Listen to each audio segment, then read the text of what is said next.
అధిక దిగుబడులే పరమావధిగా సాగుతున్న వ్యవసాయంలో అధిక మొత్తంలో ఎరువులు వేస్తూ పోతున్నాం. దీంతో భూమి స్థితిగతులు దెబ్బతిని కాలుష్యం పెరిగిపోయి పర్యావరణానికి ముప్పు వాటిల్లుతోంది. ఎంత ఎక్కువగా రసాయన ఎరువులు వేస్తే అంత ఎక్కువ దిగుబడులు పొందవచ్చనే అపోహ రైతుల్లో ఉంది. సిఫార్సు కంటే అధిక మోతాదులో రసాయనిక ఎరువులు వినియోగిస్తే లాభం కంటే నష్టమే ఎక్కువగా ఉంటుంది. సబ్సిడీలో తక్కువ ధరకు లభించే యూరియాను అధిక మొత్తంలో వేస్తుంటారు. దీనివల్ల పైరు పచ్చగా కనబడినా చీడపీడలు తొందరగా ఆశించి నష్టం చేస్తుంటాయి. అందుకే పంటల సాగులో యూరియా వినియోగం ఎలా ఉండాలో ఇప్పుడు చూద్దాం.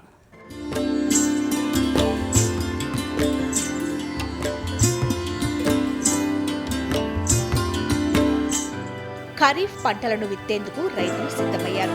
ప్రతి ఏటా దిగుబడులు తగ్గుతున్నా ఎరువుల వాడకంలో మాత్రం మార్పు రావడం లేదు. అధిక దిగుబడుల కోసం అవసరమైన దానికన్నా 2 నుండి 2.5 రెట్లు అధికంగా రసాయన ఎరువులను రైతులు వేస్తున్నారు. తద్వారా అవసరం లేని పోషకాలని వేసి వృధా చేయడం వలన ఖర్చు పెరగడం, పోషకాల సమతుల్యత లోపించడం, దిగుబడి తగ్గడమే కాకుండా నేల స్వభావం కూడా మారుతుంది. ముఖ్యంగా పంటల సాగులో యూరియా అనేది అత్యంత ముఖ్యమైన నత్రజని ఎరువు.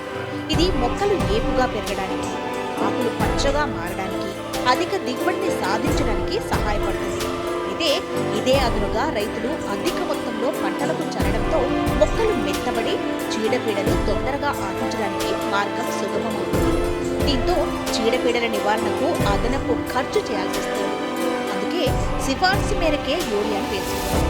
దీంతో పాటు సమీకృత ఎరువులను వాడడం ద్వారా నేల ఆరోగ్యాన్ని మెరుగుపరచడమే కాకుండా పంట దిగుబడి పెరిగే అవకాశం ఉందని యూరియా వాడకం గురించి తెలియజేస్తున్నారు రాజేంద్రనగర్ వ్యవసాయ కళాశాల soil science professor and head doctor M Shanti గారు.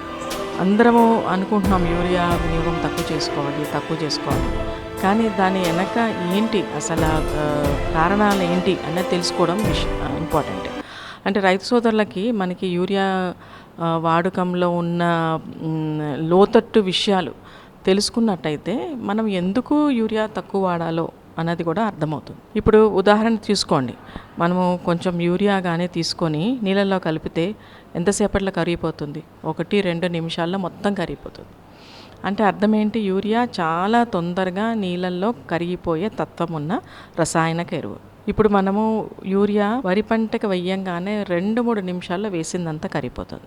నీళ్ళల్లో కరిగిన తర్వాత నీటి గుణంతోనే అది కిందకి వెళ్ళిపోతుంది. అంటే నీటి గుణం ఏంటి? నీరు పళ్ళ మెరుగు అంటారు. అంటే మన నీళ్ళల్లో కరిగిన యూరియా కూడా పల్లానికి పోతుందంటే భూమిలో నుంచి లోపలికి దిగుకుంటూ కింద భూగర్భ జలంలో కలిసిపోతుంది. ఇవన్నీ ఎందుకు చెప్పుకుంటున్నామంటే, అంత డబ్బులు పెట్టి కొన్న యూరియా దాంట్లో మొక్కకి అందేది కేవలము 20-30% వరకే. ఆ మిగతా 70% ఏమవుతుంది?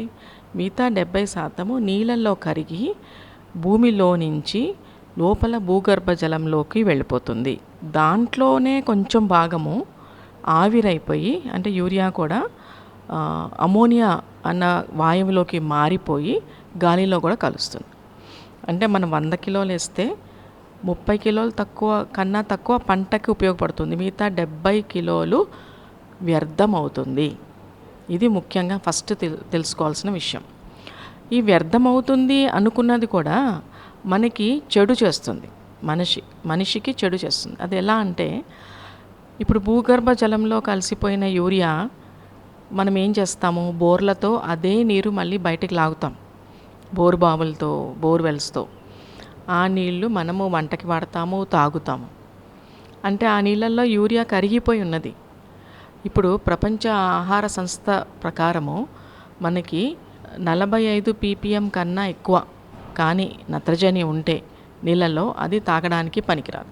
45 ppm కన్నా ఎక్కువ వచ్చే అవకాశం చాలా ఉంది. ఎందుకంటే మన రైతు సోదరులు చాలా ఎక్కువ మోతాదులో యూరియా వాడుతున్నారు. ఆ భూగర్భ జలంలో ఉన్న నత్రజని ఏం చేస్తుంది? మనము తాగేమనుకోండి, మన శరీరంలోకి వెళ్ళిపోతుంది. పంటకి వేసే యూరియాలో, ముఖ్యంగా వరిలో నీరు ఎప్పుడు నిలబడి ఉంటుంది కాబట్టి యూరియా వెంటనే వాయువు తీరుగా మారుతుంది, అంటే అమోనియా తీరుగా మారుతుంది. ఆ అమోనియా తీరుగా మారేది అక్కడ ఉండదు, బుడగలుగా మళ్ళీ గాల్లో కలుస్తుంది. సో అందుకే ప్రభుత్వం వారు కూడా అన్నిసార్లు అన్ని రకాలుగా ప్రణాళికలు వేసి మన నత్రజని వినియోగము తక్కువ ఎలా చేసుకోవాలని చాలా చాలా ప్రయత్నం చేస్తుంది. ఇది మనం గ్రహించాలి. మనము ఆఖరి దిక్కులో ఒక బస్తా వేస్తున్నాం, అధిక మోతాదు. అలా వేసుకోవడం కన్నా మనము 3-4 దఫాలుగా అదే యూరియాని 3-4 దఫాలుగా విభజించి మొక్కకి ఉన్న క్రిటికల్ స్టేజెస్ అంటే చాలా అత్యవసర స్టేజెస్లో మనం కానీ నత్రజని అందిస్తే అది మొక్కకి ఎక్కువ ఉపయోగంలోకి వస్తుంది. మొక్కకి అన్నిటికన్నా చాలా ఎక్కువ మోతాదులో అవసరమైన పోషకము యూరియా అంటే నత్రజని మరి రసాయనిక ఎరువులు పద్ధతిలో కాకుండా మరి మొక్కకి వేరే రకంగా అందేటట్టు చూడాల్సిన బాధ్యత రైతు సోదరులది. మరి మొక్కకు కావాల్సిన నత్రజని ఎలా అందించాలి, అది మన ప్రశ్న. దానికి అందించడానికి చాలా ప్రత్యామ్నాయ పద్ధతులు ఉన్నాయి. అవేంటంటే, పంట నుంచి వచ్చే వ్యర్థము ఏది పంట గట్టు దాటి బయటికి వెళ్ళొద్దు. ఆ పంట నుంచి వచ్చే వ్యర్థము మనము ఎరువుగా మార్చుకొని, కంపోస్ట్గా మార్చుకొని, వర్మి కంపోస్ట్ అవని, నాడప్ కంపోస్టింగ్ అవని, రకరకాల కంపోస్టింగ్ ఉంది, మార్చుకొని మళ్ళీ నేలకు అందిస్తే దాంతోపాటు నేలకి మొక్కకి యూరియా కూడా అందుతుంది. అదొకటి. పచ్చిరొట్టె పంటలు అంటే జీలుగు కానీ జనుము కానీ ఇలాంటి పంటలు కానీ మనం వేసుకున్నట్టయితే తొలకరి వర్షాలకి పూత దశలో మట్టిలో కలియేది ఉన్నట్టయితే ఏమవుతుందంటే మొక్కకి కావాల్సిన ఫస్ట్ డోస్ నత్రజని అంటే మనము విత్తనం వేసేటప్పుడు వేయాల్సిన డోసు కానీ, నాటు పెట్టినప్పుడు ఆఖరి దుక్కులో వేసే డోసు కానీ ఏది అవసరమే లేదు. ఎందుకంటే ఈ పచ్చిరొట్టె పంటల నుంచి సరాసరి మనకి 25 నుంచి 30 కిలోల నత్రజని వస్తుంది. అందుకే మన ప్రభుత్వం వారు అంత ప్రత్యేక శ్రద్ధతో అందరికీ పచ్చిరొట్టె పంట విత్తనాలు అందేటట్టు చేయడానికి చాలా ప్రయాసపడుతున్నారు. మళ్ళీ రైతు సోదరులు ఏమనుకుంటారంటే మాకు సరిపడా అందట్లేదు. సరిపడా అందనవసరం లేదు. మీరు ఈసారి పచ్చిరొట్టె పంట వేస్తే ఒక చిన్న మడి విత్తనం కోసం వదిలేసేయండి. ఆ విత్తనం వచ్చే సంవత్సరం మీరే వాడుకోండి. ప్రతి సంవత్సరం డబ్బులు పెట్టి విత్తనం కొంటే ఏమవుతుంది, రైతుకి పెట్టుబడి ఎక్కువ అవుతుంది. ఖర్చు తగ్గడానికి మనం ఏం చేసుకోవాలంటే మన ఎరువులు మనమే తయారు చేసుకోవాలి. అంటే మన ఎరువులు అంటే మనం అనుకునేది సేంద్రియ ఎరువులు మనమే తయారు చేసుకోవాలి. దానికి ముఖ్యంగా ఒక రూల్ ఫాలో అవ్వాలి రైతు సోదరులందరూ. ఏంటంటే పంట నుంచి వ్యర్థం బయటికి వెళ్ళొద్దు. అది మనమే ఎరువు చేసుకొని మళ్ళీ పంటకు అందించాలి. పాడి ఉన్న రైతులకి ఇంకా చాలా మంచిది. ఎందుకంటే పాడి నుంచి వచ్చే ఎరువు పేడ కానీ మూత్రం కానీ దానికి సమానమైన ఎరువు ఏదీ లేదు. అది మళ్ళీ మనము ఎరువులాగా మార్చుకొని బాగా చీకిన తర్వాత అంటే బాగా ఆరపెట్టి చాలా లైట్ వెయిట్ వచ్చాక అది మనం పొలంలో కానీ కలిగి ఉన్నట్టుగైతే చాలా బలం. ఇలా వేసుకున్నట్టయితే కొద్దిగా మొత్తము మానమనట్లేదు, మొత్తం రసాయనిక ఎరువులు మానద్దు, కానీ మోతాదు చాలా తక్కువ చేసుకోండి.